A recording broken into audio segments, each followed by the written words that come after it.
Hi there, welcome to the Winnipeg Free Press News Café. My name is Lindsay Weeb. I'm the social media reporter here at the Café. We are live streaming online. We're live at the Café, and we're here with Nora Young. Nora is host of CBC Radio's Spark. She's the former producer and founding host of Definitely Not the Opera, but she is speaking with us here in her capacity as an author. Nora has authored a new book, The Virtual Self, How Our Digital Lives Are Altering the World Around Us. And we're here to talk about that book today. So thanks to those of you who are joining us at the Café. Wants to clap?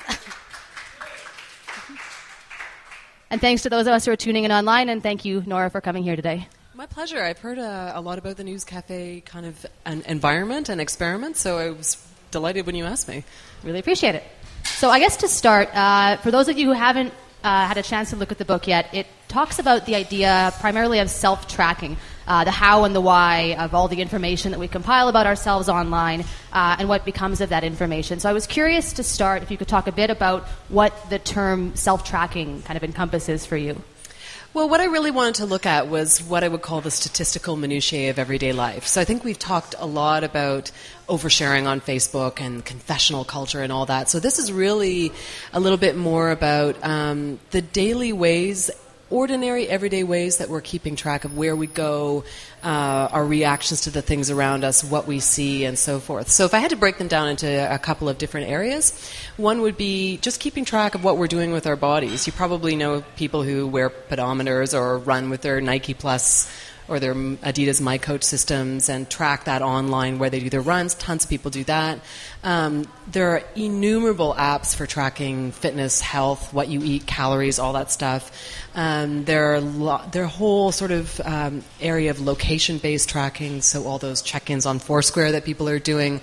And also the way that we're starting to do this kind of temperature taking about our reactions to the world around us, whether that's snapping a million pictures with our cell phone cameras and sharing them with our friends on Instagram, or, registering your preferences at Yelp or Urban Spoon, or your movie tastes at Netflix, all of that kind of like pumping out of just fairly ordinary data that on its own is pretty innocuous. You mentioned the word data, and that was one thing that kind of interested me in the book, because I was wondering if the average person who's hearing about this concept, who's reading the book, would think of it as data. I could say, for example, if I take a photo of my lunch and I share it on Instagram, I can say, okay, that's a thing that I created, that is information, that is mine. If I post on Facebook, wow, I really love lunch at the News Cafe, I really love this latte I'm drinking wherever, I might not necessarily think of that as data or as information that I might own. Yeah, no, that's true. And I think one of the reasons why we do this kind of self-tracking isn't so much out of the raw statistical data. We think about it, I think, in a way as creating a narrative out of our lives. Like this, I think, is a very human impulse, not to see our lives as being a sort of set of random occurrences, but rather as something that has a story and something that has a narrative arc. But when you actually look at the information about where we're going and what we're doing, it is the kind of stuff often that you can chart on a graph, or that you can amalgamate and aggregate into data sets. And in fact, one of the things that a lot of these services do, like the one that I used in the book, Datum.com, it actually gives you these tools to turn what you're doing into these really beautiful infographics, like the kinds of things that you would have had to have paid a designer an awful lot of money not that long ago to do. You also talked a little bit, I'm going to look at the name again here, about, I think, Rescue Time was the tool. Yeah. How did your experience, and maybe you could explain a bit, I found that absolutely fascinating and terrifying as a sort of natural time waster and fixator on how I'm using my time and when I'm wasting it. The idea of Rescue Time, both really appealing and really kind of terrifying. Yeah, I felt the same way, that it was appealing and terrifying. So Rescue Time is this little bit of software. The sort of trial version, demo version, you can get for free and put it on your computer. And what you do is you tell your computer your productive and unproductive activities. So how much time you're spending on word processing, how much time you're spending answering emails, in meetings, how much time you're on Perez Hilton or whatever, right? And then you just go about your daily life, doing your regular computer activities. And even whenever you step away from the computer for a little while, when you come back, it says, you've been away for the last 4 minutes and 16 seconds. What have you been doing? Which, I did this while I was writing the book, right? Yes. So I did it while I was writing the book. So, of course, this is just an exercise in completely humiliating procrastination, because when you're writing, that's, total time when you procrastinate. But every week I would get an email from Rescue Time that broke down in really pretty astonishing metrics how I'd been spending my time. And so it was a very useful kind of thing, even just in terms of the personal insight of like how much time we were spending in meetings or how much time we were answering email. But so it was enlightening, but also a little bit, you do get a little bit of a hamster on the wheel feeling from using something like that. And that, I think, is the reason why I talked about Rescue Time in the book, is really because I think it's a good example of, as we start to use more and more digital tools as opposed to analog tools, the digital tools that we use, know, in quotation marks, how they're being used. So they make it ever easier to sort of automatically capture all that information. And in that case, it's about what we're actually doing on a computer. But I think the potential as we go forward is that we're going to start capturing more and more of that type of information. I was hoping to ask you a bit about the future of self-tracking in that way, but I wanted to first talk a little bit about the idea behind the book. What sort of germinated this for you? It started actually with an interview that I did on Spark with a guy named Nicholas Felton. And Nicholas Felton is a information designer based in New York, and since about the mid-2000s, he's been doing this thing that he calls the Feltron Annual Report. And every year he puts out this, literally an annual report of this incredible breakdown of, how many bottles of pop he drank and how many days he spent traveling and all this incredible information about where he's going and what he's doing. And at the time I thought, wow, this is really interesting and really strange, and what's behind that.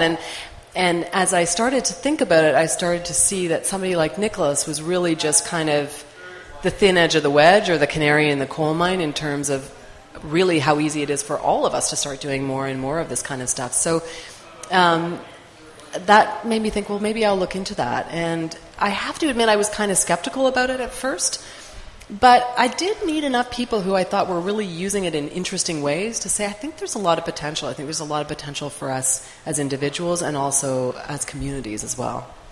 What I thought was interesting as well was that you sort of took the component of people who were actively self-tracking in a self-improvement sort of way, so fitness, for example, or general time management. But you also looked at the idea of people self-tracking in ways they might not consider self-tracking. The idea of a Facebook post or a tweet as a kind of unit of information about yourself. I thought that was interesting, and people might not necessarily consider those activities to fit into the category.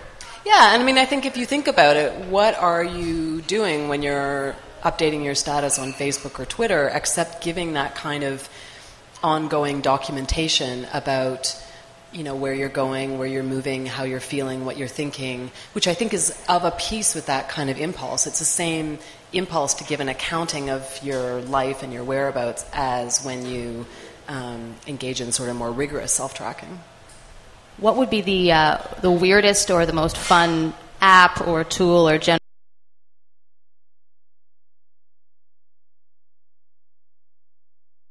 that I still find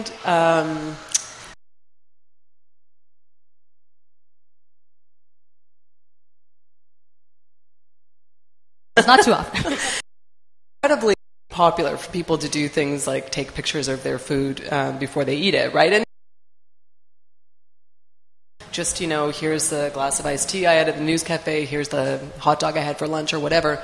And share it. And that I found, and I've witnessed this as well, when I've just been in a public place and you see people taking pictures of their food before they do it. And that is one that I have trouble understanding what the motivation is behind it, but I also know it's incredibly popular.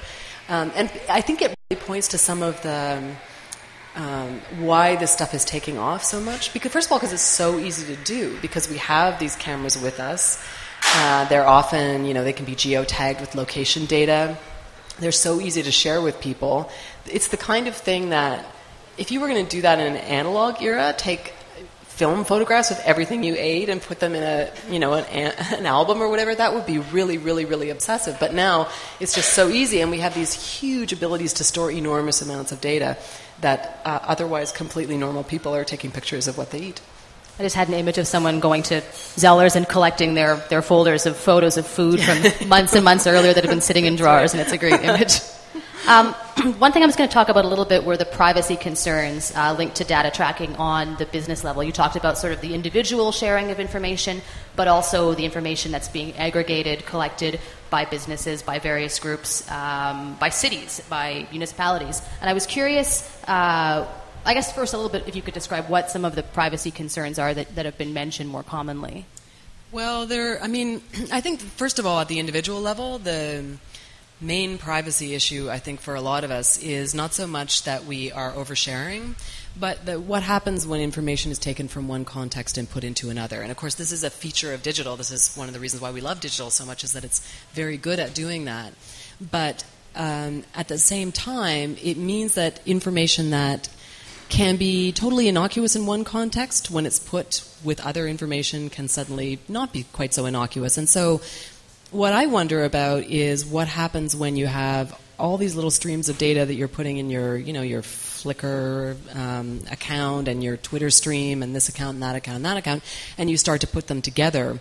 What kind of picture emerges of you, and are there ways in which that can get out of your control? And so, for instance, in the United States, there have been cases of insurance companies doing things like looking at people's Facebook profiles before they sign them, to look for signs of, how socially connected they are, how much time they spend in bars, how physically active they are, all the kinds of stuff that they might use to decide how large your premium should be, and how, whether you should be insured at all, and that kind of stuff. So there are all those kinds of individual ways in which digital data about us is very leaky. But I also think, at the broader sense, some of the most sort of scary research that I encountered was these two researchers at the University of Texas who were actually showing the way data that had been anonymized, these big sets of data, could actually be de-anonymized if you had enough other data sets to sort of triangulate it with. And not all of it, but enough to be quite worrisome, because that's a case where we are starting to do stuff like make these large data sets public in aggregated forms, because they show us really interesting things about people and what their interests are and what they're doing and what the sentiment and analysis is on Twitter and all these different ways. But my concern is that, never mind the public policy side, that we don't even really understand the math of it all that well, of like what exactly can be done with this data. So partly my concern is like with how quickly we're rushing into it without actually asking enough questions about the privacy implications of it. Do you think there's an element of either us being too trusting or kind of wanting it both ways, wanting the benefits of aggregated huge data sets to give us personalized recommendations on Netflix, wanting those conveniences, but also wanting a guarantee of privacy? Like, can we have it both ways? Is that a reasonable expectation? I don't think it's reasonable right now, but I think that's what we should be working towards, because I actually think that the potential and the value of that information, both to us as individuals and in terms of helping to generate more, smarter communities, more responsive communities, there's too much potential value in that data to just sort of say, let's shut it down now. I mean, and also I don't think it's likely that it's going to go that way. So I think we have to be thinking about things like who owns this data? What can people do with it? Because, if we had been born digital, we never would have thought of having just ticking a box on a terms of service agreement as a reasonable way to go forward with this, right? It's because it's a legacy of older standard form contracts that we proceed this way. But I think if we're going to be able to use this creation of data for ourselves and for our communities, we really need to get a handle on that. Unfortunately, there are a lot of conversations going on around how to do that, around how to use the data responsibly, what the data even tells you, when is the data statistically reliable, all that kind of stuff. Do you find that arguments or discussions surrounding, not to use the word privacy all the time, but surrounding privacy and use of data, are they gaining traction in a way that you think is useful? I'm thinking that Facebook, for example, every other week seems to have some sort of discussion or minor dispute to do with changes to its terms of service involving privacy, but you don't see these discussions, or I don't seem to see them gain a huge amount of traction a few days later. They seem to sort of surface, disappear. Mm-hmm. Yeah, I mean, and I do find that somewhat worrisome, for sure. And that's why, in part, I think that it does have to be a bigger discussion at the level of at the level of governments and so forth. And it's interesting, I just, for Spark, spoke to the CEO of Loyalty One, which are the people that do air miles. And his position was basically, be responsible or be legislated. If you don't want to become the telemarketers of the next generation, then you have to start being more responsible with how you use people's data. So I do think there is a discussion. I think as individuals, we're not nearly alive enough to it. And that's why I would really like to say, I'm not really much of a person for clarion calls, but to the extent that the book is a clarion call, it is a little bit about thinking, let's think critically about these tools and think about maybe using some tools that give you more control over your own data. Now, on the subject of where all of this is going, I'll put you kind of in the futurist chair for a minute, because some of the information in the book discussing what you sort of saw and what the people you spoke with saw as the future of self-tracking and of outside tracking was fascinating. And I'm curious if you could maybe highlight a few of the examples that struck you the most. And I'll grab my questions that are blown away. Come on, you're thinking them up off the top of your head, aren't you? So what the interesting thing, and I didn't know about this when I started researching the book, but there's a whole lot of research that's being done into how we can create communities that respond better to how people are using them. If we can, in effect, create a sort of a feedback loop between the bricks and mortar world around us and the digital world in the digital world. And we can already see all kinds of examples of where that's happening, right? You have a space like this, which is connected to a website, and there's a flow back and forth between the bricks and mortar world and the online world. And so some of the ways that people are doing really interesting research, I found at MIT, they have a lab called the Sensible City Lab, and and they've been doing this for a long time. They were really prescient about this. They've been doing it since, I think, like the early 2000s, where they're really looking into specifically cell phone research is a big area of focus, because if you know where people's cell phones are, you know where people are. And even non-smartphones kind of know where they are because they have to triangulate to the cell phone towers. And so they're trying all these interesting projects to try and say, well, what can you do if you can communicate information about where people are moving? Not where Lindsay or Nora are moving, but where people are moving. And some of the most interesting uses to me have come about in the developing world, precisely because those are locations where you don't necessarily have that sort of robust data set already. So they've been used to do things like figure out the location of latrines in slums in Rwanda and where malaria medication should go in Kenya. And specifically, you can respond to where people are because you have things like you have people living in contexts where they don't have a street address and they don't own their home and so forth, like in a slum situation. But you can still essentially do urban planning on the fly.